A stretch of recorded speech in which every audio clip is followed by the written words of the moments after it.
Hello, my name is Mary and this is my YouTube channel. Today I'll be walking us through a tutorial on computer vision. We're going to start by defining the problem. Please note that these steps are similar steps that you would take for almost every machine learning project you'll be working on. So picture this scenario.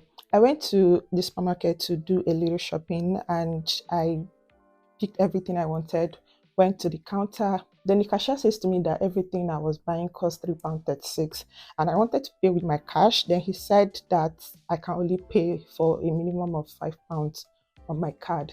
Luckily for me, I had some coins in my bag, but the problem is I really don't know how to identify these coins and how to count them. So I told the cashier and he offered to help. I brought out all the coins on me, showed it to him, and he selected the coins that he wanted and told me that they were enough to sum up to £3.36. I was happy and I left the store.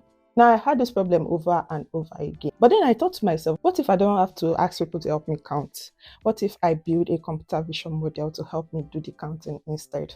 And that is the problem that we are going to be solving in today's video. Now that we've identified the problem, the next thing we need to do is draw up a plan on how we want to solve it.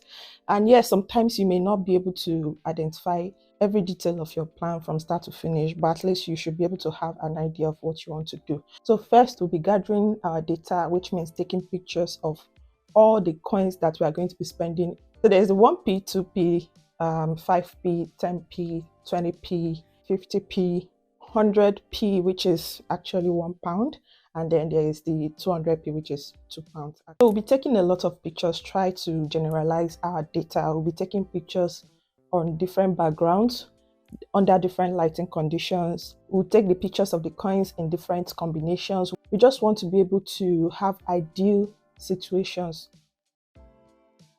The next step is data cleaning.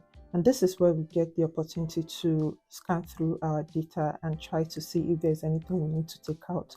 If there are images that are too dark, if there are images that are too blurry, we may want to take them out. Also, if there are images of items that are not coins, for instance, cat images, dog images, and you know that's not what you want to use for training your model, you can also take them out. After data cleaning, we'll move on to data preprocessing. Now, there are different preprocessing steps that we could take. We could decide to resize our images if they are too large. We could decide to crop them if there are things in the background that we do not want to be a part of the model. After preprocessing, the next step would be data labeling. We'll be drawing bounding boxes around the various coins to be able to tell our model what to identify and what each coin represents. And at this point, we'll already be on Vectors AI because that is where we'll be doing our model training. After the labeling, we'll move on to split our data into the training dataset, the validation dataset, and the testing dataset. Then we'll go ahead to train our data. Now, after the model training, the next step will be to evaluate our model. We'll evaluate the model performance on each coin. And if we're not satisfied, we can make some changes like getting more data or even removing some data points that are not good for the model. Then we retrain our model and we deploy it, test the deployment, and that would be the end of the machine learning phase. Then we'll move on to web development, where we'll be building a web app on Flask. Once we are done with the development and we are satisfied with our product, we go on to deployment. And then we'll be able to share our application with the whole world. So stay with me as I walk you through all these processes from start to finish.